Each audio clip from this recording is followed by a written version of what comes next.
Today is our midterm examination, a chance for you to question and examine me. All right, so before we look at the questions for the midterm examination, I want to discuss briefly the ceasefire between the United States and Iran. So yesterday, Donald Trump announced that there will be a 2-week pause to this war and that the United States and Iran will meet in Pakistan to negotiate a possible long-term ceasefire. And what he said that's very important is that he will use the 10-point Iranian plan as a framework to discuss a peace treaty. And as you can see from the 10-point plan, in fact, this is almost a complete US surrender to Iran. The first point is that the United States will guarantee never to attack Iran again. Iran will have complete control over the Strait of Hormuz. Iran can choose to enrich uranium for its nuclear program. All sanctions on Iran will be removed. This is a very big deal. Removal of all secondary sanctions against foreign entities that do business with Iran. End of all United Nations Security Council resolutions against Iran. End of all International Atomic Energy Agency resolutions. Compensation, reparations for all the damage that the United States and Israel did to Iran. Withdrawal of US combat forces from the Middle East, giving Iran control over the Middle East. And the last, and the most important, is that the United States will also agree to end hostilities against all of Iran's proxies, including Hezbollah and the Houthis in Yemen. So as you can see, this is basically a complete US surrender to Iran, which tells us right away that Donald Trump is not serious. If you go into a shop and you negotiate with a shop owner and you want to sell maybe a book to the guy and you're hoping for $100, but because it's bargaining, you think, maybe I should start high, so you say $1,000. If you say $1,000 and the shop owner says, yeah, I'll take that deal, there's something wrong here, okay? All right, so there's something very wrong, and there's very little chance that the ceasefire will hold. And in fact, we're already seeing news that the ceasefire is being broken, okay? So there are 3 individuals on Twitter who've made some very interesting points. All right, so in this tweet, Mr. Bojak said that, listen, if this is really a ceasefire, why is the United States continuing to send aircraft carriers, the USS George Bush, to the Middle East? What they're really trying to do is buy time in order for the ground troops to get ready to attack and seize the strait, okay? So once everything is in position, then probably what will happen is that Israel will launch a false flag against the Americans, which will justify an American attack against Iran, right? So that's a possible scenario. But again, the question is, if this is really a ceasefire, if Donald Trump is really intent on peace, why does he continue to send US forces to the Middle East? That's question number 1. Question number 2 is, the problem is how Iran is defending itself. It's using something called the Mosaic Defense, which is say that there's 31 provinces, and these are 31 cells or units that are all responsible for their own strategy and attack and defense, meaning that there's no longer a centralized command. So it doesn't matter if you negotiate with the leadership of Iran, because the IRGC, the people who are fighting, will not agree to a ceasefire because they do not trust the Americans or the Israelis. So whatever happens in Pakistan will not affect the outcome of the battlefield. And that's a problem with the Mosaic Defense. Think of the Mosaic Defense as almost a dead man switch, where if you kill the Ayatollah will tell his people to fight to the end. So the Mosaic Defense will only come to an end if either Iran is defeated or the Americans are defeated. This thing collapses if there's in between a ceasefire. Because in order for the Iranians to implement the ceasefire, they themselves will have to go and control these Mosaic units in the provinces, which basically means a civil war. Okay? So it's almost impossible, even if Iran were to negotiate a favorable peace deal, for Iran to actually implement this peace deal within its military. Okay? That's problem number 2. Problem number 3 is the United States continues to have an air bridge to the Middle East. So even though there's a ceasefire, you have these massive movement of US ground troops, of US planes, of US artillery and tanks to the Middle East. So So if there's really a peace, why is this happening? And another way of saying this is that the political systems of both the United States and Iran have lost control over the war. Once these militaries start fighting, they are determined to fight to the bitter end.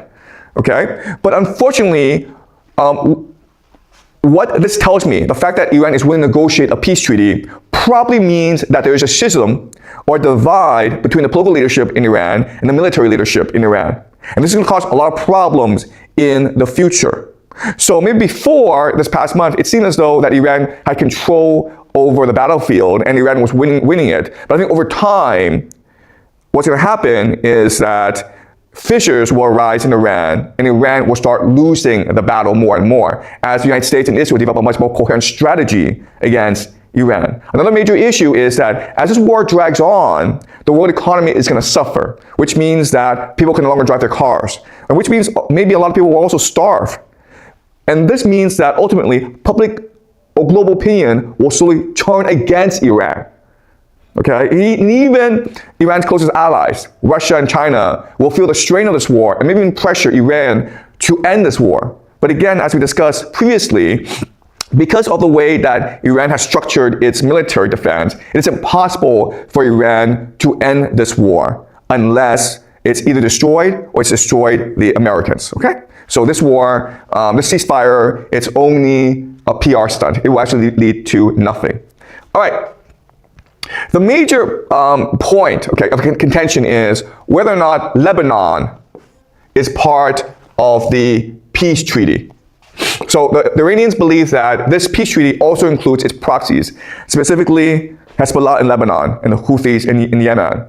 But after this peace treaty was announced, Israel launched more than 100 strikes in 10 minutes across Lebanon, killing 250 people, at least 250 people, okay? So Iran is obligated to defend Hezbollah morally. And Israel understands that if Iran breaks the peace treaty and defends Hezbollah, then it is Iran's fault, okay? And the Americans have come out and said that, well, you know, we agreed that Lebanon was not part of the deal. J.D. Vance, the vice president, said, oh, it's a legitimate misunderstanding. We thought that Hezbollah wasn't part of this deal, but the Iranians thought it was, okay? So this is a misunderstanding, okay? But this tells you that the Americans and Israelis are not serious about maintaining the ceasefire, okay? They've already found a loophole. All right, okay. So let's now go on to the midterm examination.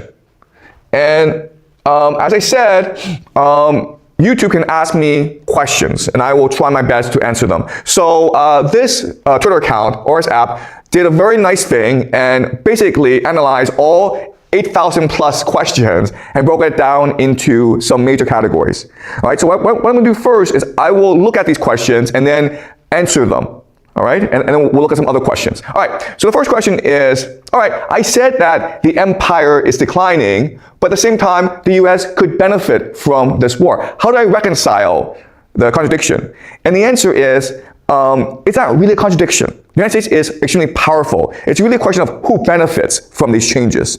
So even though the US empire will lose control over the Middle East, the American nation can still exert control over Mexico and Canada, okay? That's something I will discuss later on. Okay, that's number one. What's the role of eschatology in shaping global events? How do you account for the influence of secret societies?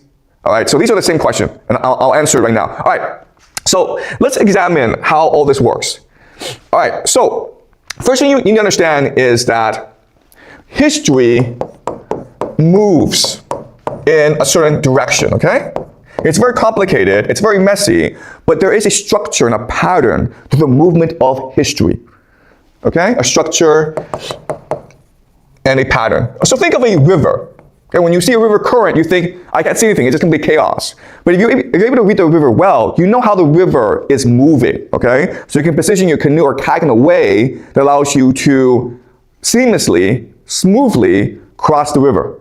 All right, so that's the idea. Okay, but this is all very chaotic. So what happens is that there's certain individuals, we can call them occultists, who try to read the river or try to read historical patterns in history. And they create something called an eschatology. Okay, Okay, so think of the stars. When you try to read the stars and try to find meaning in the stars, we call this astrology, right? But when you try to read human history and you try to find a pattern in human history, we can call this eschatology. And the thing about the eschatology is that it's a story. And so you want the story to work out. So it's both a prophecy as well as a plan. You think it's going to happen, but you also think that you are obligated to make it happen as well. Okay? So the occultists, these are religious people, they try to turn the chaotic movement of history into a story that comes to an end, in which you can participate in. Right? Okay. Then from these occultists are formed secret societies.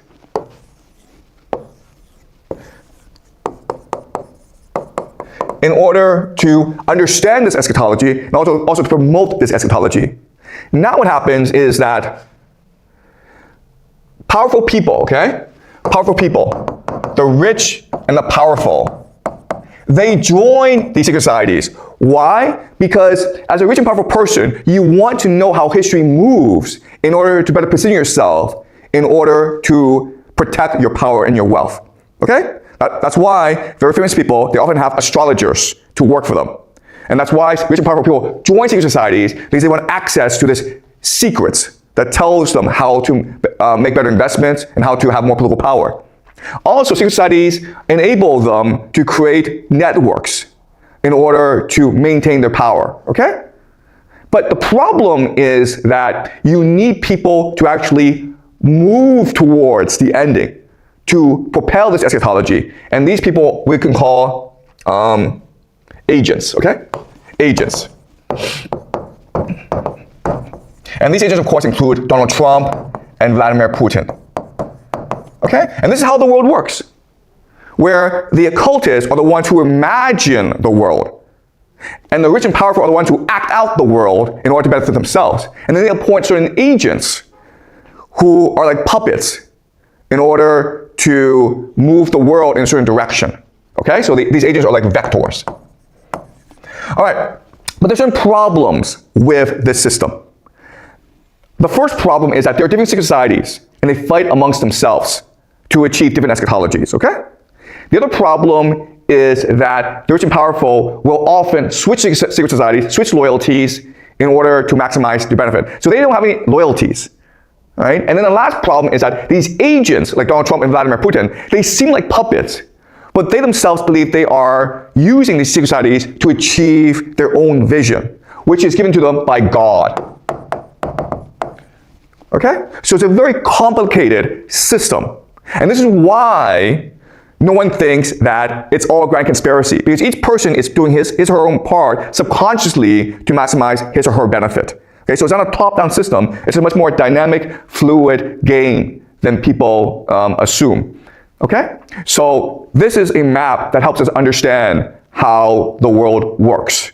And this is why I'm able to figure out what's happening in the Middle East. Because if you're able to focus on the story, okay, the story here, you basically know where people are going, even though you may not be aware of what the different secret societies are doing and how the different agents are thinking, okay? As long as you're able to figure out the occultists, how they're thinking, you're able to figure out the story that they want to tell the world, you can basically figure out the general direction of the world in the long term, okay?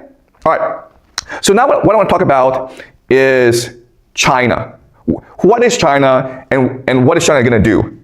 All right, so again, let's go back to our theory of how the world works, of how the world is structured. You have the empire, and then from the empire, you have the game masters, okay, the people in finance. Then they create the global economy. Then this creates the rule space, international order. And then you have the education system, media, and culture in order to indoctrinate people to believe in this system, that this system is fair, right, and natural.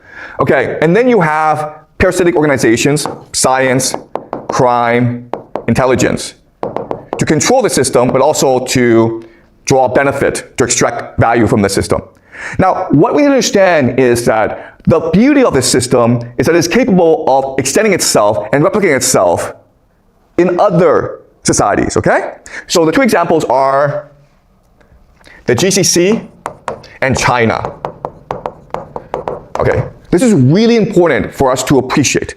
China is not a civilization. China is not a nation state. China is a construct of empire, okay? What the system has done is basically taken all its elements and embedded itself into China to create a vassal state, okay? Or you can also say a mirage. And then you're like, okay, well, what does that mean? Well, just think of the GCC, where before the empire, the GCC was just a desert. And the empire, the system, takes the GCC and turns it into this seemingly vibrant, cosmopolitan, wealthy center. And then they bring in the universities, right, like Georgetown, NYU. They bring in culture. They bring in the media ecosystem. So this system replicates itself into the GCC as well as China. Now this is important because the moment that this system is under strain, okay, for example, Iran attacks it, we see it's all just a mirage. This system is not sustainable. It collapses onto itself because it doesn't have a civilization. It doesn't have an existing soul. Okay? It's all just appearance. And what I believe is that China is in a very similar situation. That's why China was allowed to join WTO. That's why so many Chinese students go overseas to become educated, okay? To create this mirage that China is this modern, flourishing economy. So this is China's relationship to the world. So rather than believe that China is a competitor to the system, we need to appreciate that China is really an extension of the system. So if this system comes under strain, China itself comes under strain. That's why China is so desperate, so anxious to see peace in the Middle East again. Okay? So there are rumors, there's news reporting that China has exerted pressure on Iran to negotiate a ceasefire. Because if the global economy collapses, China is in a lot of trouble. All right? Okay. Okay, so what are long-term implications of the Hollywood-Pentagon complex? Okay, and the answer is, if you go back to the system, okay, no one actually knows what's going on, but they believe they know what's going on, and they believe they're individual parts of the story, okay? So if you're in culture, you think you're the ones in control, and you're the ones dictating policy. If you're in the media, you think you're the ones in control. If you're in education, you think you're in control, okay? So everyone just basically lives in his own bubble, in his own fantasy world, without being able to see the bigger picture. And that's why we don't have control and agency and free will over how the system will turn out, okay? And we cannot, because it's actually very difficult for us to really appreciate how the system works. It's much easier for us to believe in our fantasies, because it allows us to work with our friends and our colleagues much easier. Okay? It's much easier for people to live in his own bubble and to be delusional than it is for the person to be objective. Okay? So the Hollywood-Pentagon complex, it is not just unique to America, it is true for everyone. How do emerging powers like China factoring in the predictive shifts in global order? I already told you that all these things that you believe are alternatives, including digital currency, renewables, China, they're all just projections, extensions of the system. The system is under strain. These are under strain as well. Okay? What strategies can individuals employ to navigate potential global economic instability and resource scarcity? Okay. So the problem is that individuals by themselves cannot navigate change. Individuals need to enter into communities, okay? So if you really want to survive the change, well, first of all, you need to educate yourself as to what's going on. And that's why I teach these classes, to give you the bigger picture as to how the world works and where things are going. But you also need to make a commitment to reach out to other people, become their friends, be generous and open with them, share with them, and build a community, okay? Also, one thing that I would recommend is maybe starting a family. And the reason, and you're like, okay, wait a minute here. This is silly because you have said for the longest time, the world is collapsing. This is the end of the world. Why would you have children? And the answer is because, first of all, death doesn't matter. Destruction doesn't really matter. What matters is our ability in this world to live a creative, purposeful, significant life, okay? That's why we're here. It's not to make $1 million. It's not to eat a lot of food. It's to have the best experience possible, to extend the imagination of the universe. And what I found, having children, I have 3 kids, is that I live every day with tremendous energy and purpose. Because I'm here not to become famous or to make a lot of money. I'm here to make sure that my kids are happy and healthy. And that's why I get up in the morning and work very hard. Okay, I don't really care about the world. All I care about is, are my kids happy and healthy? So children and family give you an energy, a purpose, a meaning that drives you to greater creative heights, okay? All right. What are the primary drivers behind specific geopolitical actions, and how do these motivations interact with a game theory? Okay, all right, so again, this is a really important theory to understand, where the occultists are the main drivers. Why? Because the occultists, whether it be poets or prophets, they're the ones who imagine the world we live in, okay? And others can only work within the boundaries of this imagination. So yes, the rich and the powerful, they have all the money and all the wealth, but they don't have an imagination. So, and ultimately, your actions have to be driven by your thoughts. And it's these occultists, okay, who drive your thoughts, who control your thoughts. So we just live in a world imagined by occultists. Who they are, what they want, how they work is something that we'll discuss after the break, okay? After today, we're going on a 1-week break for the midterms, and then we'll come back. We'll talk more about these people, the occultists, okay? They're very important people to talk about. All right, so let's move on. Okay, now I want to look at some individual questions. All right, so this is Joyce Lay from Substack. She's a founding member, so thank you, Joyce, for your generosity. Okay, she asked this question.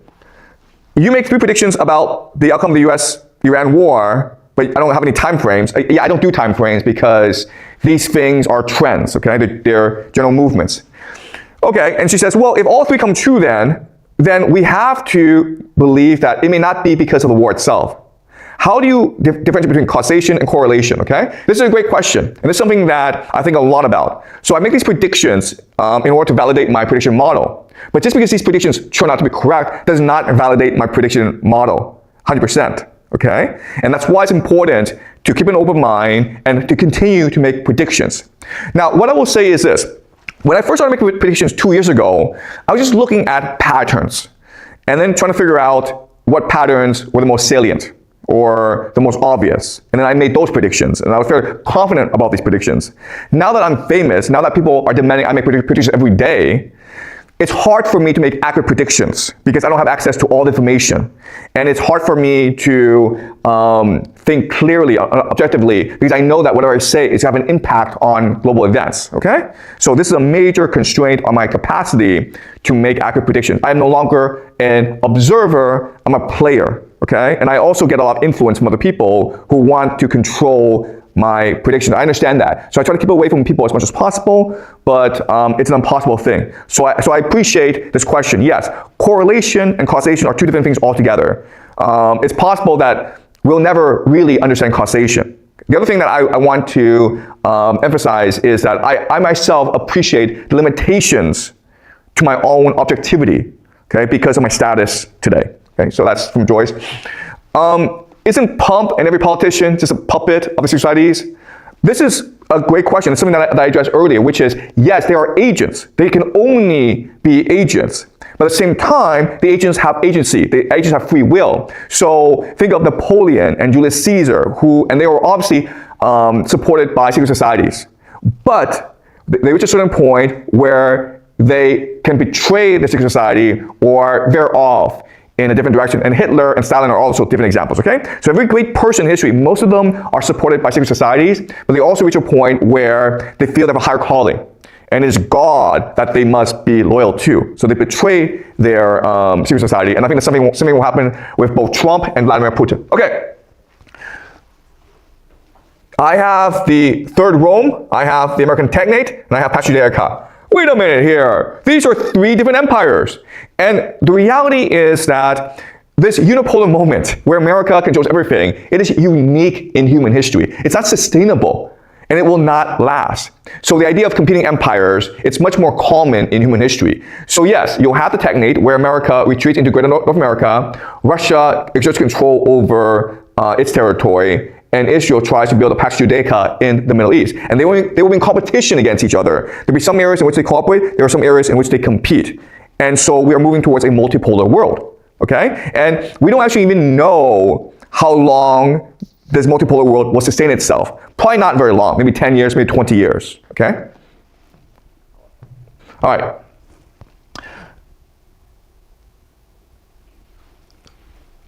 So this question is, why would the world be dependent on American fertilizers and energy when the other parts of the world have energy and fertilizers as well? And the answer is trade access, okay?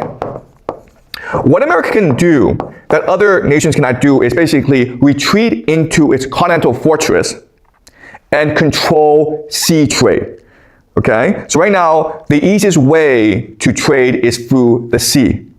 And unfortunately, for the world, America controls the seas with its navies, okay? So what America can do is basically allow its ships to go anywhere in the world and block Chinese, Iranian, Russian ships from accessing the rest of the world.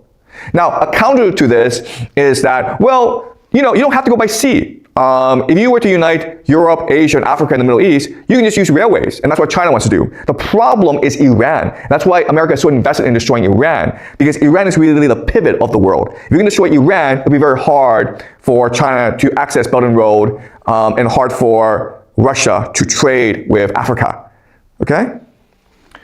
All right. I would challenge Professor Zhao on his assessment of why Russia attacked Ukraine. Russia was not prepared for the long war, and it adapted. Okay, yeah, so the general theory, the general explanation is that NATO provoked Russia into an attack. And that's true to a certain extent. But we have to remember that if you commit to a long war, if you commit to any war, you need to have a long-term strategy, because you need so many different organizations, institutions, parties involved in a war, okay? A war means a fundamental restructuring of society, and therefore you need a grand strategy, you need a eschatology, okay? Because this is what allows for political will. And that's the issue that the Americans are facing in Iran, where they don't really have an eschatology or grand strategy.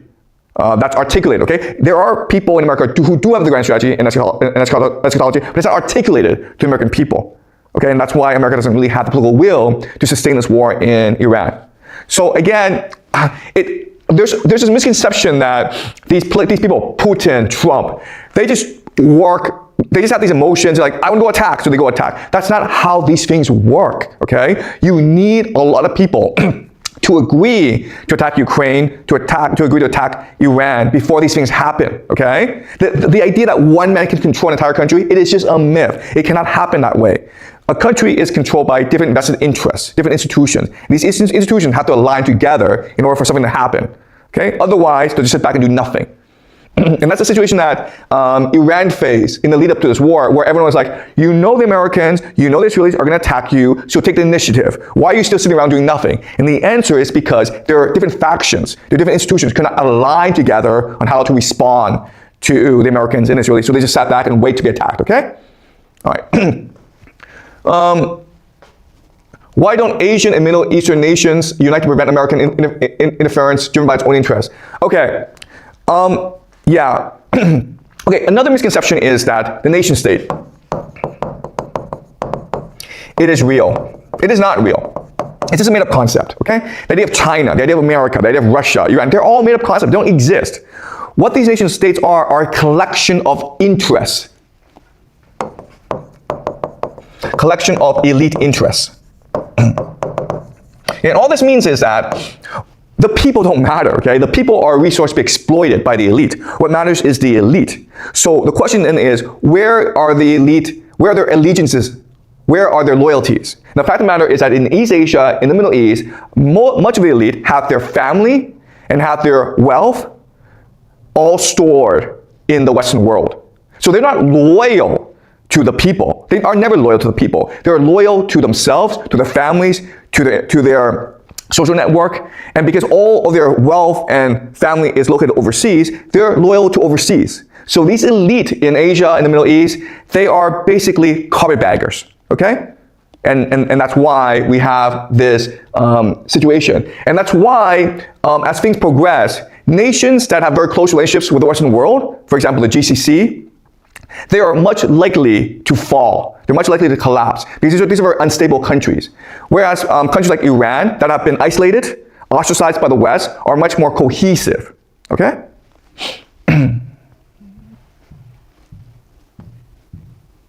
All right. Can the Strait of Hormuz be avoided by laying gaps pipe through Oman? No, that's not how these things work, okay? What Iran is doing is using the Strait of Hormuz to blockade the global economy, to disrupt the global economy. The Strait of Hormuz is the most convenient way of doing so. It is the least controversial, but if forced to, Iran can also destroy energy production in the GCC. It can destroy like pipelines. If a drone can attack a city, it can attack a pipeline as well. Okay, so these pipelines are extremely vulnerable. And already we're seeing reporting that just yesterday, the Iranians attacked a pipeline in Saudi Arabia. These pipelines are extremely vulnerable. Just think about all this gas and oil, right? It's all combustible. So a drone can just blow it up. It's not hard. All right, so again, understand, the point is not the Strait of Hormuz. The point is the vulnerability and the fragility of the global economy that is completely dependent on cheap access to energy. That's where the problem lies. All right. All right. Donald Trump, he's erratic. Do you believe this behavior is calculated strategy, or does it stem from lack of understanding? Is he just stupid? Do you think that people advising him are also stupid, or are they strategic? What is he trying to achieve? Okay, again, this goes back to our understanding of how the world works. You have the eschatology, then you have the secret societies, then you have the agents, okay? And Trump is an agent. Now, what makes him a very powerful agent is his unpredictability. Today he's like, I'm gonna nuke Iran. Tomorrow he's like, let's have peace in the world, guys, okay? He's just unpredictable. It's all a show, okay? And there are three reasons why unpredictability is so powerful. The first reason is that it's paralyzing. Paralyzing just means like, you don't know how to respond to him. Like, what do you do? How do you fight a guy who changes his opinion every single day? Okay? It paralyzes you into inaction. Second is distracting. All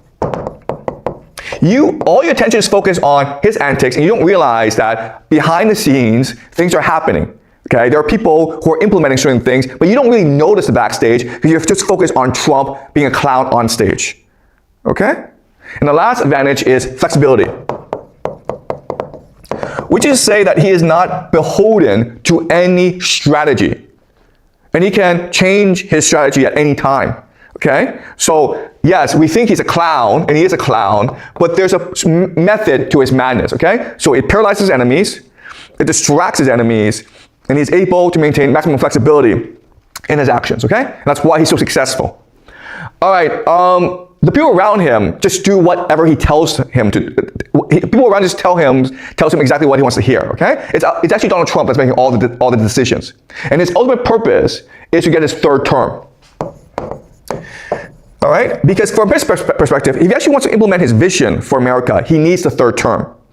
Okay? And again, his vision is a technate, where America becomes a fortress, abandons the world, and just trades with the world.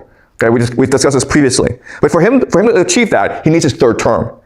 And so he needs to figure out how to get his third term. And this war in Iran is the best strategy, because if this war continues and it goes badly for America, then Trump can declare martial law and have a lot of powers. Okay? And again, his enemies are too distracted to appreciate that this is strategic, and they're paralyzed into inaction. The Democratic Party, which should be opposing Trump and this war, are just sitting back and doing nothing, hoping that in the midterms, Trump's party, the Republicans, get wiped out, and they go into power, and then the world is perfect again, okay?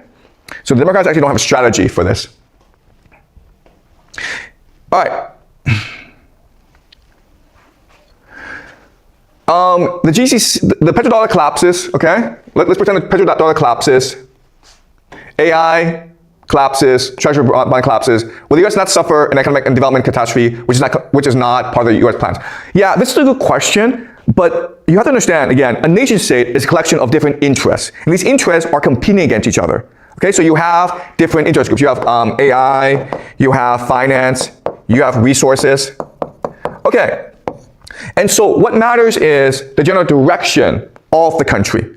So if the economy were to collapse, the main losers would be finance and AI, okay?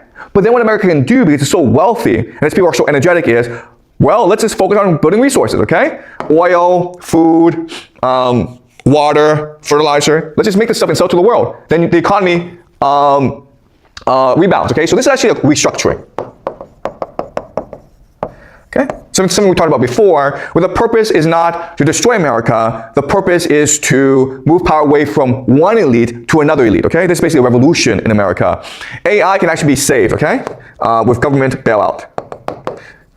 And that's what I imagine will happen, okay? AI and finance, the bubbles will burst, finance will be allowed to collapse, AI will be bailed out because Trump is very close with these AI overlords like Peter Thiel and Sam Altman. And then resources manufacturing, okay, will become the dominant center of gravity in the American economy, okay? So that's a plan. I'm not saying this will happen exactly like this, but that's what they intend to happen. All right. Transnational capital is a game master. Transnational capital will then take its money elsewhere if the empire collapses. So transnational capital doesn't lose any power. And they can just bet on different horses, Japan, Israel, Germany. Okay, yeah, so in my analysis, I use abstract terms that are not accurate, but are useful for simplicity and clarity, okay? So you're writing that transnational capital also have competing interests. And just because the empire collapses doesn't mean that all the money goes to Israel. This money will spread out. And that's true, okay? But the point I'm trying to make is that, first of all, most of the money will go to Israel. Why? Because Israel provides the best short-term investment opportunities if you're a trillionaire, okay? But you're writing that other money will go to other places as well. But again, the best opportunity is Israel. So you will see the most growth in Israel. And that's why over time, more capital will shift towards Israel. That's how capital works. Okay? Yes, capital will allocate its resources. Capital will put its eggs in different baskets. But ultimately, you have to ask yourself, where is the best investment opportunity? And in the short term, not in the long term, but in the short term, it's going to be the Middle East. Okay? All right. How do we combat the war against truth? How do we engage in discussion that transnational biases? Okay, we all live in fantasies. How do we overcome this? What techniques do you employ in your research? All right, okay. So things that I do that I think are very important is, first of all, doubt. You always want to question yourself. You always want to ask yourself, am I correct? That's why making predictions is important. Because making predictions, it's actually about creating doubt in yourself. Because if the predictions are wrong, it's a mechanism for you to self-reflect and appreciate the limitations of your model, okay? So that's one strategy. Another strategy is debate. Okay? Where you engage in people who think differently than you do. And I do that by watching a lot of YouTube videos, and I try to watch people of different political leanings, who have different viewpoints than because I'm interested in hearing their perspective, okay? So keep an open mind, engage in people who disagree with you, and have an honest debate with them as well as yourself. Now, the last piece, and this is actually something that I do, but most people don't do, is I use my imagination. And all this means is I will go places, I will make certain assumptions that other people don't do, okay? That's why I think people find me so interesting, because I will say things that are imaginative, that are speculative, but which is not backed up by any evidence. Don't be afraid to do that, okay? If you want to seek the truth, you have to make some imaginative leaps into the unknown in order to find the truth, okay? The truth is not in front of you. The truth is often behind you or far away from you, okay? So you don't be afraid to just leap far, okay? Into the unknown. All right. All right, let's continue. Okay, so Asia and Australia are suffering the most from this global conflict. Why are these nations passive? Won't these nations intervene? Okay, again, a lot of this is misconception in that everyone thinks that the nation states are the constituent players in this game, and the nation states are all equal. They're not equal. They're not. Nation states, so there are only certain nation states that have the capacity to project force overseas. Russia, America, maybe some European countries. Australia, Asia, and most European countries are just vassal states. They are not capable of playing this game. They're only capable of obeying. Okay? Maybe over time, they'll change attitude and develop the capacity to play this game. But you have to remember that, like the GCC, a lot of these European countries, Japan, South Korea, Malaysia, Indonesia, Philippines, they're all co-opted by the CIA. Okay? These are all American vassal states. And so they're not capable of acting independently of American policy. There's the illusion that they are independent, but they're not. Okay? And you can tell because of their actions. In that, you're absolutely right in that, okay, if you're Australia and you don't have any more jet fuel, well, then you should send your army or negotiate with Americans or negotiate with Iranians. But they're not doing that, okay? Japan is, in fact, negotiating with Iran, but Japan is still a vassal state of America. Pakistan is the mediator for this ceasefire talk between America and Iran. But guess what? Pakistan is also just another vassal state, okay? They pretend not to be, but by their actions, you know that they are, in fact, vassal states. All right? Okay. Civil war breaks out. Who's going to win? Christian nationalists, Silicon Valley versus the Oman Wall Street, a city versus countryside conflict. Do you believe it will result in separation of the unit into multiple factions? Okay. So, if you look at the history of the Roman Republic, once a civil war starts, it almost never ends. Okay? That's just the nature of American society, where America is so vast and people are so energetic and ambitious that once a civil war starts, it's very unlikely that it will ever stop, okay? Maybe the intensity will shift over time, but you will have civil war for the next few hundred years, okay? And the question then is, who triumphs? Okay, so if you just use our game theory formula, okay, of cohesion, energy, and openness, and you ask yourself, okay, let's just look at American society and ask yourself, which state has all three? The answer is Texas, okay? And this is pretty clear. If you just look at the 50 states and which state is the most dynamic, which is the most energetic, the most open-minded, it's gonna be Texas. California, New York are gonna suffer in a civil war. The economies will suffer a great deal, the societies will suffer a great deal.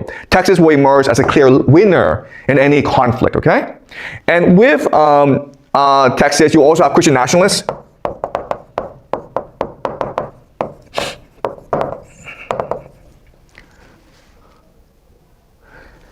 And AI, okay? Why Christian nationalists? Because Christian nationalists is actually a coherent philosophy. It's coherent. It has a direction, it has a strategy, it has a purpose. Okay, so I think Christian nationalists will also win out. And then AI will win out because AI can provide the technological support to Christian nationalists, okay? So if you are working in Texas, if you live in Texas, and if you work in AI, and you're a Christian nationalist, well, you're gonna be a big winner of this civil war, okay? And if you're the opposite, okay? If you are maybe living in New York or California, and you work and you are maybe an atheist, and you, I don't know, work in arts, I don't know, well, you're gonna be a clear loser in this war, okay? Often these, what's called professional managerial elite, living on the coast, these guys are done, okay? Completely useless, cost too much money, contributes nothing to society. These guys are just done, all right? All right, how does an individual survive for what's coming? Family and community, guys, okay? Forget the fact that you are an individual. Leave that behind. You will not survive as an individual. I don't care how much money you have. I don't care how prepared you are. You might have a bunker, I don't know, I don't care, okay? But you have to focus on family and community if you are to survive the new world. All right.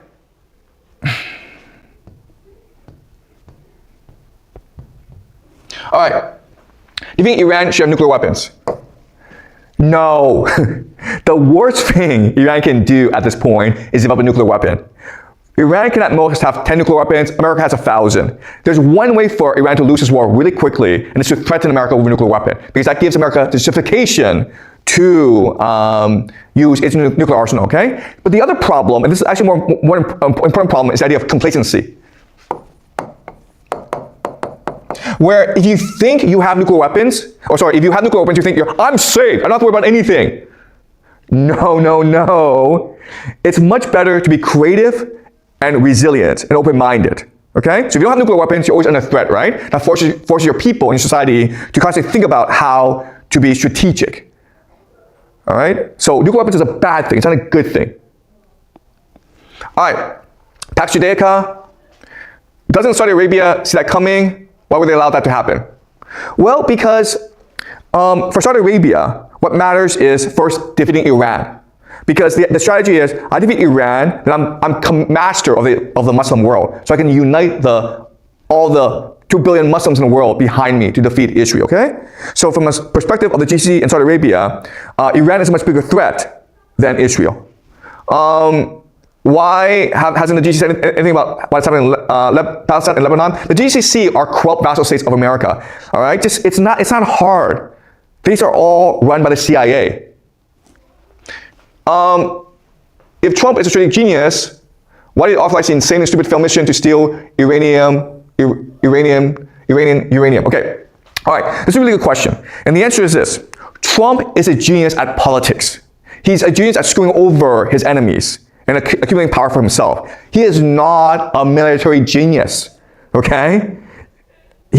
Trump is a genius at controlling his base. Trump is a genius at being a TV star. He's not a genius at geopolitics. Okay, these things don't happen the same.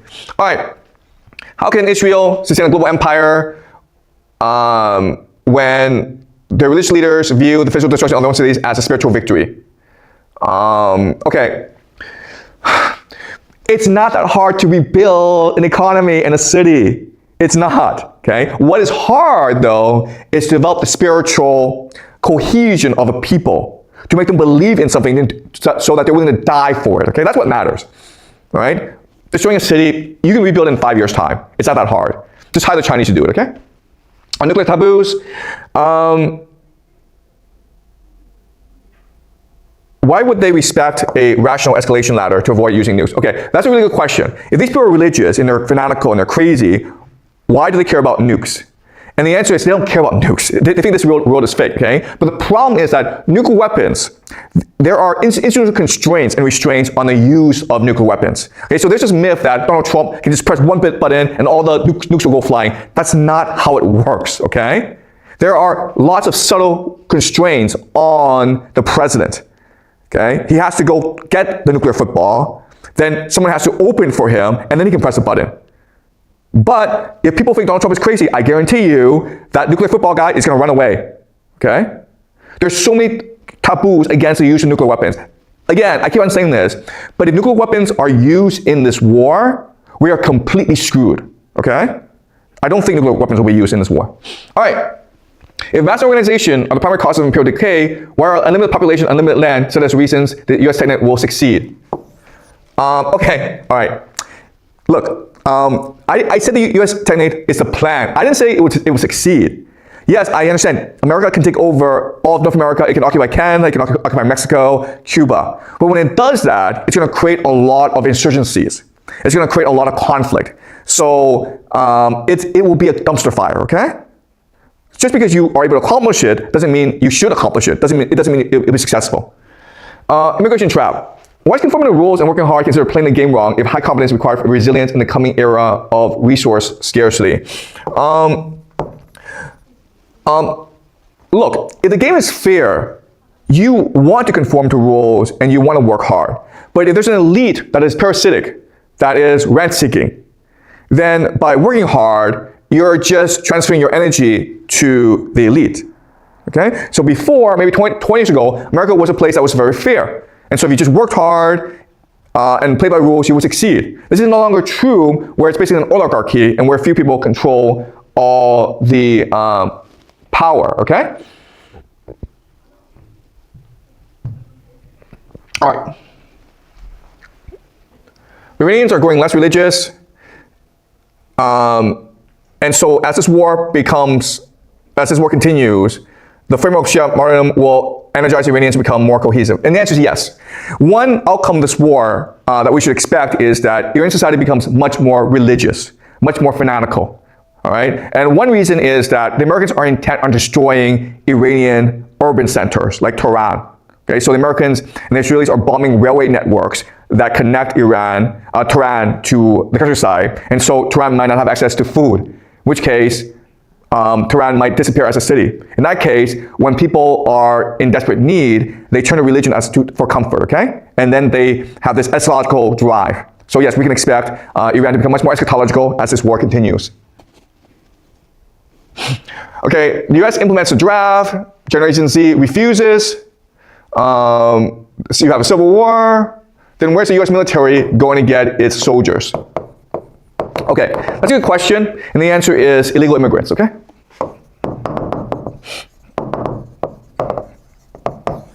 There are about 28 million illegal immigrants in America. They can be arrested and they can be conscripted.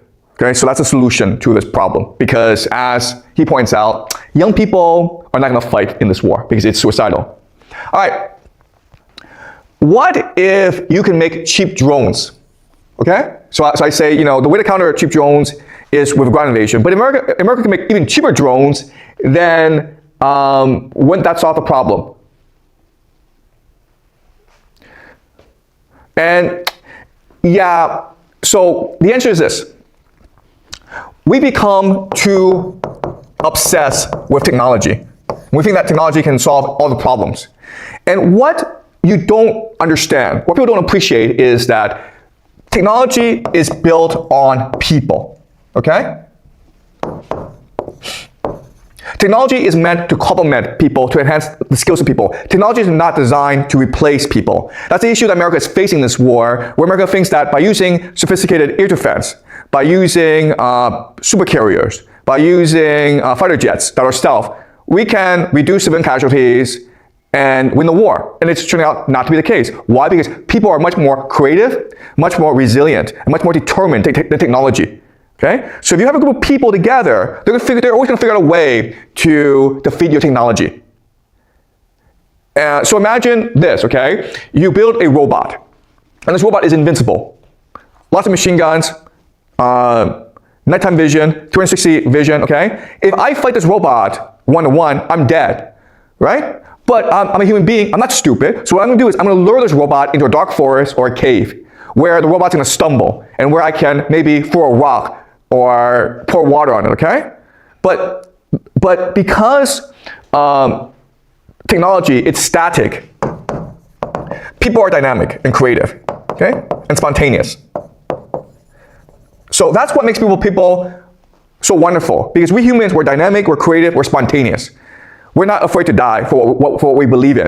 A robot is just gonna do what a robot's gonna do. So it's completely predictable. We are not predictable, okay? That's why if you insist on using technology and drones as your main military strategy, you will lose this war. You have to commit your people to total war. You have to find people who are willing to die for what they believe in, and then you'll win this war. And that's why I believe that ultimately America will lose this war in Iran, because American people don't have the political will to fight this war. I don't care how much money you put in this war. You can spend $100 trillion. I don't care. I don't care how much technology you have. You're still going to lose this war unless you're able to galvanize the patriotism and political will of your people.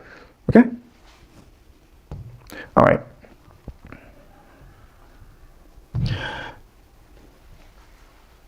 Israel will be humbled. Doesn't that change Pax Judica? Okay, all right. Okay, so Pax Judica and Israel are not the same thing. Pax Judica is a project of transnational capital. So think of Israel as the host, Pax Judica as the parasite, okay? And the same thing happened in America, where at the end of the 19th century, you have all this transnational capital coming into America through Wall Street and through manufacturing, the economy. They were able to control America through the Federal Reserve, okay? So transnational capital is the parasite, America is the host. So in this situation, Israel is the host, and Pax Judica will be the parasite, or transnational capital. Okay? So it doesn't matter what happens to Israel. They can bomb Israel to smithereens. It doesn't matter, who cares? Because transnational capital can come into the region, hire Chinese, Filipinos, Indians to rebuild Israel, okay? Is the war going to transfer wealth from the old to the young in the US, or worsen it? Okay, yeah, this is an excellent question.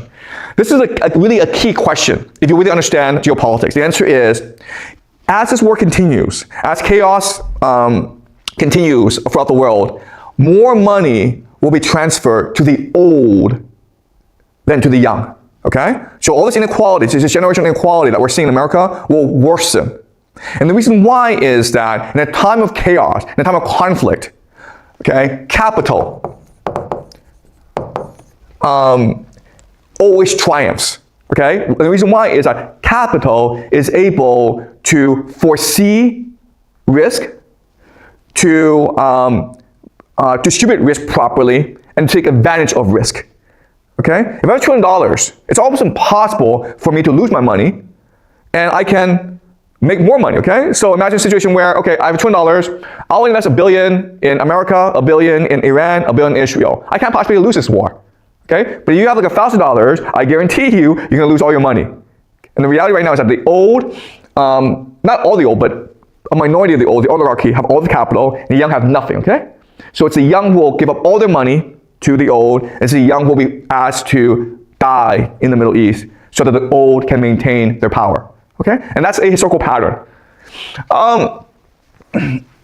Okay, Civil War. AI, Republicans, finance, Democrats. Okay. Absolutely correct in that these categories are not that simple. It's a very fluid situation where AI is going to bet on both Democrats and Republicans. Finance is going to bet both on Republicans and Democrats. But for the sake of my analysis, I create these categories so that I can project into the future, I can extrapolate into the future. But you're absolutely right in that these categories are problematic, okay?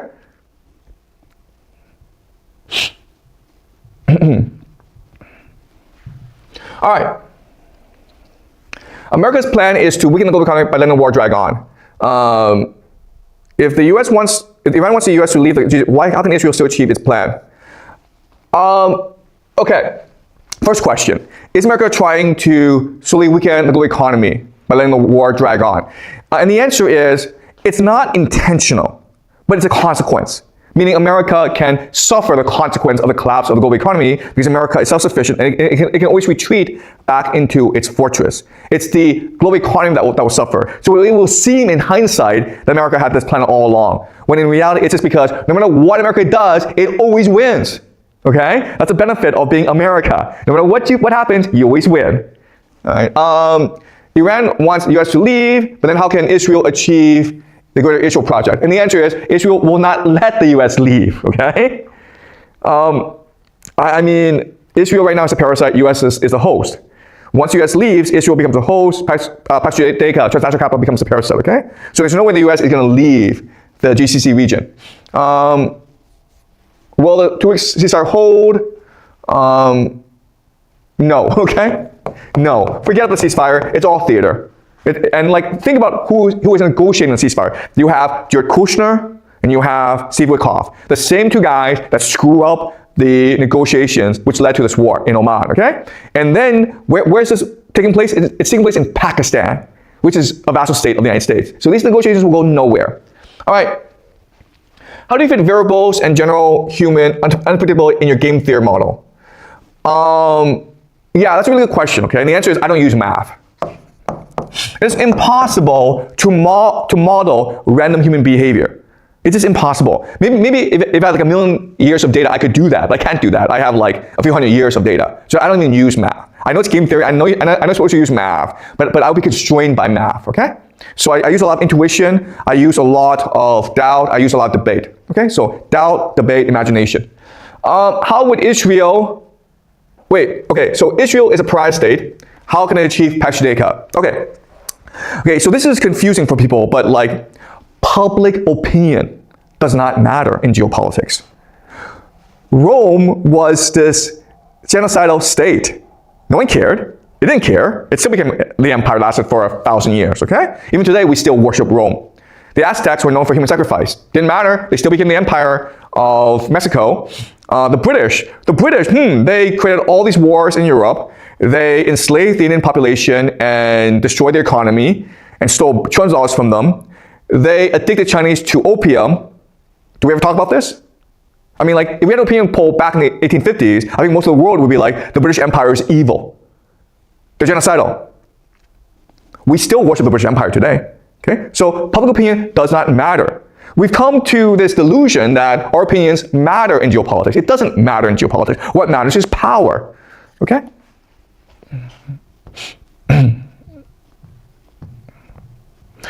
Oh, that's it, guys. Wow. Oh, well, okay. All right, we did it, guys. We did the midterm, okay? So hopefully I did well on this midterm. We'll also have a final examination, so I look forward to that. But thank you for the questions, and we will take a 1-week break next week, and then we'll come back and continue game theory and our analysis of the US-Iran war. So any questions? Yeah. Okay. So I have like 2 main questions, and Vincent also sent me some obvious questions. My first question is about the global economy. Like in one previous discussion, you argued that the US-centric global economic system would collapse after the Iran war, leading to the remilitarization of various nations and severely disrupting the global trade. However, why a new global economic system created one or a few countries will not emerge? Because even though the system would inevitably create significant inequality among the countries, it would still bring substantial wealth and economic benefits to participating nations. Why create which I think will create motivation for these countries to build it. Okay. Historically, after the age of explorations, I think the collapse of each imperial systems lead to the rise of the new empires. For example, the Spanish Maritimes collapsed and the British Empire gradually replaced. And after the World War I and II, the American became the empire and that replaced the British. So why won't this happen again? Okay. So the basis of the global economy is the US dollar.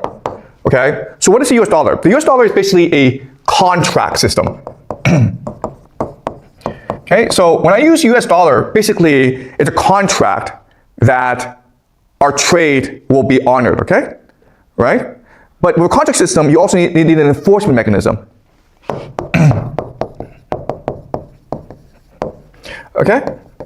Meaning, look, if you don't honor the contract, then someone has to come beat you up, right? Otherwise, you'll just ignore the contract. So that's what the US military is for. All right. Now, there's certain problems with this system. The first problem is that it's actually very costly to create a contract system. Okay, why? Because you're absorbing all the risk, okay? So you're the US economy, you print US dollars to enable the world to trade with each other. Okay, but when you do that, you are collecting a tax, but at the same time, it's putting tremendous strain on your economy, okay? Because this leads to financialization,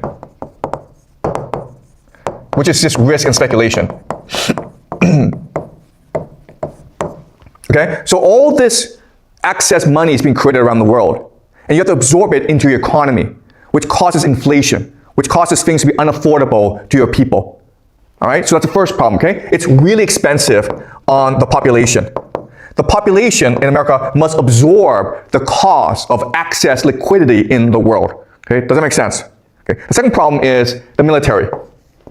The military must be willing to fight any wars around the world at any time.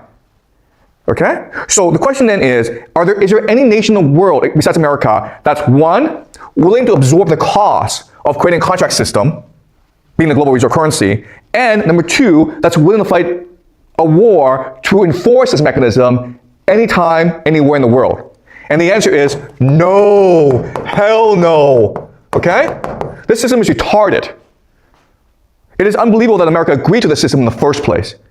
And most Americans will say, well, we just got stuck with this system. And certain people benefited from the system, but most people don't actually benefit from the system. So the idea that anyone is going to come and say, oh, we'll just take over the system, whether it be Russia or China, that's just retarded, okay? No one's going to replace America. So the global economy is just going to fracture. Because again, no one's willing to accept the cost to be the global reserve currency. It's just too expensive.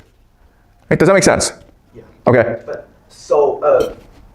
why cannot some regional powerful country like Japan and Germany, as you mentioned before, or American, they form into a group that together build global economic systems? Because ultimately, you have to resolve the issue of benefit, okay?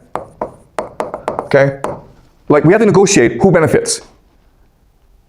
Okay, doesn't make sense. And it's hard for nation states to figure that out. It's much easier to have an empire. It's much easier for me to impose my power onto you. But for us to like work together peacefully, maybe for a couple years, okay? But it's very unsustainable. All right? Because why? Because of domestic concerns. Because your population will want to maximize the benefit from this relationship. Okay? And so my second question is about the value of the culture of the world. As we discussed before, this world today is highly materialistic, with money and the pursuit of material possessions become the main driving forces in society. And in your vision of in the future, believe that people will place greater emphasis on religion and spiritual life. But how exactly will this transformation occur? Because if this will occur through like war or suffering, then as in history we go through like World War I and World War II, many people die and many tragedy happen. But it seems that this value, this materialistic value, doesn't change, because that's what we have today. Okay, so I didn't say everyone will experience this transformation. What I'm saying is that those who undergo the transformation will most likely survive the coming world collapse. Okay, so you can choose to say, like, I want to be materialistic. You can do that, and most people will choose to continue to want to be materialistic, but they won't survive. Okay, and those who do undergo the transformation will survive. And why do they undergo the transformation? Because they see the world collapsing around them, and they are looking for comfort. They're looking for a story. They're looking for an explanation, and so they turn to religion. Okay, does that make sense? Okay, and the reality is that, look, in the coming 50 years of all this chaos and war, I would say 90% of humanity will be wiped out. And a lot of these people will be because they refuse to adapt to the new world. They refuse to believe that a new world is coming, and they should prepare for it. Okay, they refuse to change their minds. Okay, any more questions? I have some questions of Vincent, like you want me to ask. Maybe two, okay? Okay, yeah. The first is, like, he had some question about ours as individuals in this world. He said that if our efforts are defined based on the consequentialism of secret society and other definitions, what is the significance of our efforts? Isn't it still exacerbating the secret society? Do we have a way to define our own value? Or can we only live in the eye of others? Yeah, it's absolutely pointless to worry about secret societies. It's absolutely pointless to worry about others.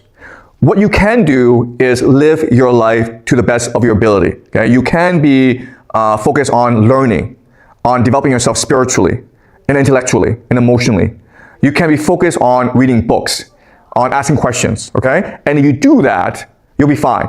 So stop worrying about secret societies, stop worrying about the end of the world, and just focus on your own personal transformation, okay? All right, so, one more. The question is related to the Chinese students. He said that, how do you think Chinese students who are currently studying in the United States will be perceived in the future, while Chinese people discriminate against US American students in the future? Look, the reality is that the age of globalization is over. The idea that Chinese students learn English, hop on a plane, go to America to study for 4 years, and come back and get a good job, that era is over. And quite honestly, I'll be honest with you, I don't even know why Chinese students do this in the first place. Okay? Again, I think a lot of it has to do with the fact that China is not a real nation state. It's just a projection, a mirage created by the global economy. But I mean, Chinese students now are focused on getting the degree in America. It's just a piece of paper. Chinese students don't care enough about an education, about learning. Okay, that's a great myth about Chinese students in this world, where Chinese students are the best in the world because Chinese students love learning and are disciplined. That's not true. Chinese students are extremely motivated. They care about the grades. They care about the degree. Once you take that away from Chinese students don't even know what to do. They play video games every day. They just sit around and do nothing. Okay? So if Chinese students are to thrive in the future, they need to learn passion. They need to learn intrinsic motivation. They need to love learning for itself. All right? Okay. All right. So that is it. Thank you for the midterm. And I will see everyone the week after. Okay? So we're taking a break next week.